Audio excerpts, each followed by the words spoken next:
Bonjour à tous et bienvenue à cette session d'information.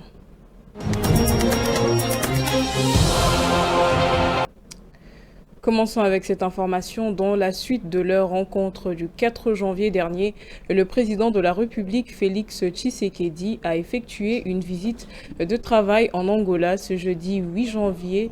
Les échanges entre les deux chefs d'État ont porté sur l'examen des initiatives en cours visant le rétablissement durable de la paix dans l'est du pays dans le cadre du processus de Washington et Doha.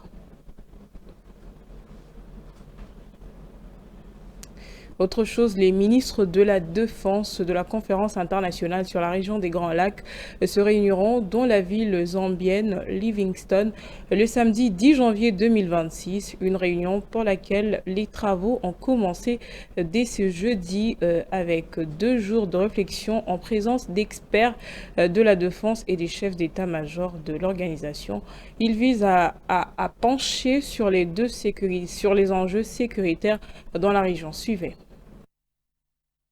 La réunion vise à analyser les obstacles qui entravent la mise en application des accords de Washington et l'accord de Doha sur le volet du cessez-le-feu et la mise en place effective de mécanismes de vérification et de surveillance. Selon l'accord de paix entre la RDC et le Rwanda, les deux pays devaient constituer un mécanisme conjoint de vérification élargi. La CIRGL se retrouve donc au cœur même de la mise en œuvre de ces deux processus de paix. Une éventuelle opérationnalisation du mécanisme de vérification et de surveillance pourrait accélérer le plan harmonisé de paix entre Kigali et Kinshasa. Dans cette relance, la Zambie est appelée à jouer un rôle clé. Selon certaines sources, le nouveau commandant du mécanisme de vérification et de surveillance de la CIRGL sera de nationalité zambienne. Ce pays a également été choisi en lieu et place de la RDC qui préside actuellement la conférence internationale sur la région du Grand Lac dans l'objectif de permettre une participation de tous, y compris les représentants rwandais qui, il y a quelques semaines, avaient boycotté un sommet régional organisé à Kinshasa.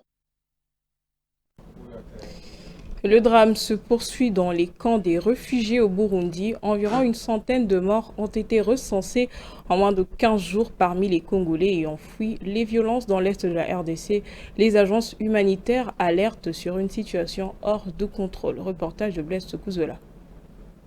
Depuis plusieurs semaines, le Burundi fait face à un afflux massif de réfugiés en provenance de l'Est de la République démocratique du Congo, fuyant la recrudescence de violences dans la province du Sud Kivu. Selon le Haut Commissariat des Nations Unies pour les réfugiés, de dizaines de milliers de Congolais ont traversé la frontière ces dernières semaines, exerçant une pression considérable sur les capacités d'accueil du pays. Les autorités burundaises et les agences humanitaires parlent d'une situation humanitaire critique sur le site de transit et dans le camps d'accueil, les conditions de vie sont jugées extrêmement difficiles. Le HCR alerte sur un manque aigu d'abri, d'eau potable, de nourriture et des services de santé. Les familles vivent dans une promiscuité extrême, exposées aux maladies, à la malnutrition et à l'épuisement. Les agences humanitaires confirment également des décès parmi les réfugiés liés principalement à la fatigue extrême, aux maladies et aux conditions sanitaires précaires. Si aucun bilan officiel consolidé n'a encore été publié par les Nations Unies, les humanitaires reconnaissent une mortalité préoccupante, notamment parmi les enfants et les personnes vulnérables. Face à l'urgence, le HCR et ses partenaires appellent à une mobilisation rapide de la communauté internationale afin de renforcer l'assistance humanitaire, prévenir une aggravation de la crise et garantir une prise en charge digne de ces populations déplacées. Une crise humanitaire de plus qui rappelle que derrière les conflits persistants dans l'est de la RDC, ce sont toujours les civils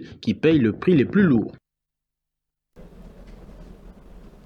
Parlons sécurité à présent. Maintenir l'ordre sans étouffer la démocratie, c'est l'équation complexe du ministère de l'Intérieur. Depuis sa nomination, Jacquemain Chabani est confronté à des défis majeurs entre insécurité persistante, tensions politiques et gouvernance territoriale.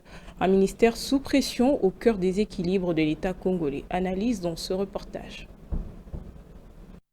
Depuis sa prise de fonction à la tête du ministère de l'Intérieur, Jacquemain Chabani s'est retrouvé au cœur de l'un des portefeuilles les plus sensibles de l'État congolais. Sécurité intérieure, administration territoriale, gestion de province, liberté publique, l'intérieur est à la fois le miroir de la stabilité ou de la fragilité d'un pays. Et c'est à cette aune qu'il faut apprécier son action. D'abord, un constat. Le ministère a retrouvé une présence politique. Là où l'intérieur était parfois cantonné à la gestion de crise, Jacquemain Chabani a cherché à imprimer une ligne d'autorité administrative assumant la centralité de l'État dans la coordination des gouverneurs, des autorités locales et des services de sécurité. Le message est clair, l'ordre républicain ne se négocie pas, il s'organise. Sur le plan sécuritaire, les défis restent immenses, notamment à l'Est, mais le ministère a tenté de renforcer la chaîne de commandement et de réaffirmer la responsabilité de l'autorité civile sur les forces de sécurité. Ce n'est pas encore la transformation structurelle attendue, mais on observe une volonté de clarifier le rôle, de limiter les zones grises et de rappeler que la sécurité intérieure n'est pas une juxtaposition d'initiatives, mais une politique publique cohérente.